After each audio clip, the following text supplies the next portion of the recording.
Thank you to the trainees and those were very impressive performances. Okay. I'd like to apologize to the parents who may be waiting for their children to share their testimony. Hindi namin ma-accommodate lahat, otherwise we'll be here hanggang 10 o'clock. So I just hope that na-enjoy kayo sa mga show nila. You know, before I give my message to the children, I'd like to share something to the parents. There was something I learned during this training. Some of you warned me about your children, telling me may problema yan, mga ganito. And one of the things I do during the training is I talk to everybody. I get the chance to ask them to share me their story. And one of the things I learned dito is that your children are basically good. Oy, makinig kayo. Para sa inyo to. Dinidefend ko kayo sa magulang nyo. Okay? I learned that your children are basically good. Some of the things you shared with me about them and warned me about them, I was actually probing. Paano ba to? Yung mga bata ba to are naturally bad? As they shared their story sa akin, yun ang conclusion ko, they are naturally good. However, they often commit mistakes. And I realized the reason why they commit mistakes is because they basically do not know what to do. What do I mean? They're teenagers. Most of them are teenagers. Maski si Kari, hindi na siya teenagers. It is this stage in their life that they are very confused. Confused of what? Confused because they basically do not know how to react to things.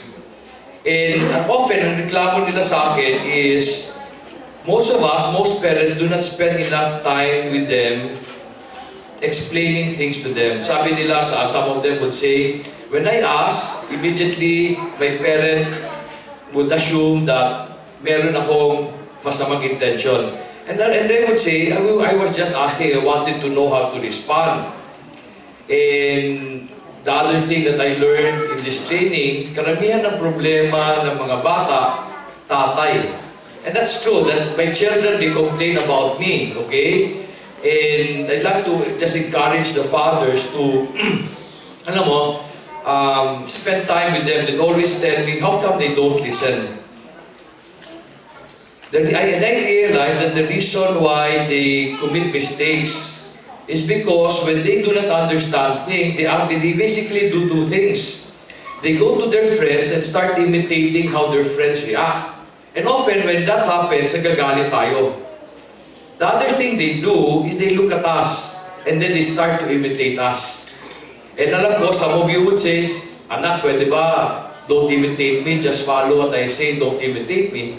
And unfortunately, they imitate us. I realized as I grew, as I learned from my children are basically imitators. And recently also, I learned what it means to exasperate our children. We exasperate our children when we scold them about something they did not understand. What do I mean? Most of them would say, my father, my mother scolded me, and sabi ko, anong ginawa ko? Tama ba yun? Often, they wonder, what did they do when in fact we did not explain what they should do? Often as parents, we assume they should know. I remember when Daniel was growing up, when he was still very young, and often tell Pichi, he should know, because he's my son. Hindi porket he's my son, he already knows. Okay? Even if I explain to him, if I do not show him, ginagaya pa rin niya yung ginagawa ko. The other thing that exasperates our children is when we ask them to do something that we do not. That when we demand that our children would do something that hindi natin kayang gawin. I'm sharing this with the parents because I really believe your children are special.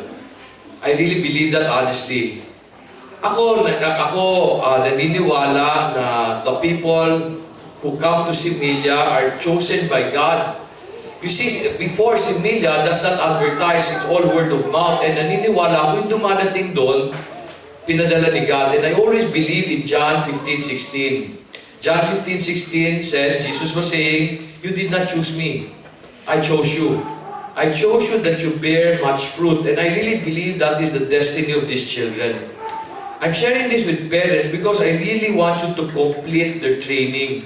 You see, kami dito, tagaturo lang kami. We cannot complete their training. You can complete that.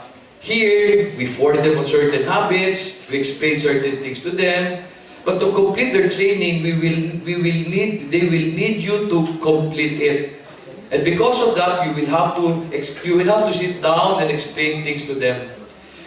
You know, many of them were telling me, "You'd like to be closer to my father, closer to my mother," and sometimes and often they say, they're just too busy. However, what's amazing to me is that they would tell me, "I love my mother, I love my father," na wala silang bitterness sa inyo. It's just that they hope that you can spend more time with them. So, I'd like to complete their training by telling this to you. And I want you to understand that they love you very much. Wala akong narinig na talagang, well, meron silang hinanakit, pero hindi talaga yung sabihin nila, "I don't like my parents." Okay? So they love you and they're just hoping to know you more. So yun ang appeal ko sa inyo. Will you do that? Will you give them more time to be able to talk to you? To the children, you know, I will miss all of you. Joke lang yung sabi ko kanina, I'm excited that you're all going home. Hindi totoo yun. I will miss all of you. Pag uwi nyo, malungkot na kami dito. Imagine, wala na maglilinis ng banyo namin. Joke lang yun. I want you to know that we really enjoyed having you here. I think this is one of the most fun batches. Pero all trainings end, di ba? That your training here will end because God wants you to go home to your families. They wish you to. God wants you to go to your school. God wants you now to apply everything you've learned. Kasi ito training lang. Training meaning, He's just preparing you for something better. When I will be seeing you off, you know, I am excited to someday that you come back and tell me your story. And I was telling JV when he came here, I was so happy to hear the things that he has learned and applied. To the parents, you will not see your children receive any certificates today. Si Milia does not give out certificates because si Milia believes they should be the certificate.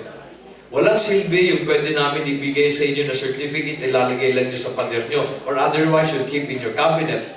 We believe you should be the certificate for God. When you now leave Similia, God will send you many trials. Sana yan, you'd remember some of the things I told you. I told you, when they come to grow you, never to hurt you. God will test what you've learned. So, nagtuto tayo dito, so you can only apply them pag meron problema. So I hope you remember to always be intimate and obedient because those are the things that will help you survive. You know, trials are difficult, di ba? There's things that are not joyful. So only intimacy and obedience will help you survive and succeed. The materials that we gave you, they will help you. Si Faye, yung pinsan ni Carrie would often tell me that in spite of all the training she attended as a manager, the Similia materials have always been on her table, and those have helped her. So I hope we always keep those material when you go to school and when you work, keep them and review them. And then before you go, I want you to know that whatever happens, remember that God will love you no matter what. Even if you become filthy with sin, God will always love you as a father. Sa amin naman, I want you to know that you can always come back here. If you need to talk to people, you can always call us. And then I also want you to remember something. I want you to remember that you have the power to change your lives. Some of you have sad stories. And I told you, you can change all that. Okay, God gave you the power to change your life if you just do what is right. So remember those things. And then I want you to know also that whatever you will do, whether you like it or not, you're actually part of Similia today. Okay? You are part of our family. Sabi ni TJ has found a new family. Kayo, whether you like it or not, you are part of our family. And we will always be concerned sa inyo. Ang desire ko is that you go out to the world and influence them to become intimate and obedient by your example. So I wish you all the best.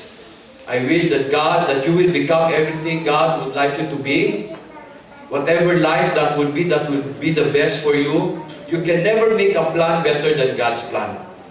So just be intimate with Him and cooperate with Him. So may God bless all of you. Thanks.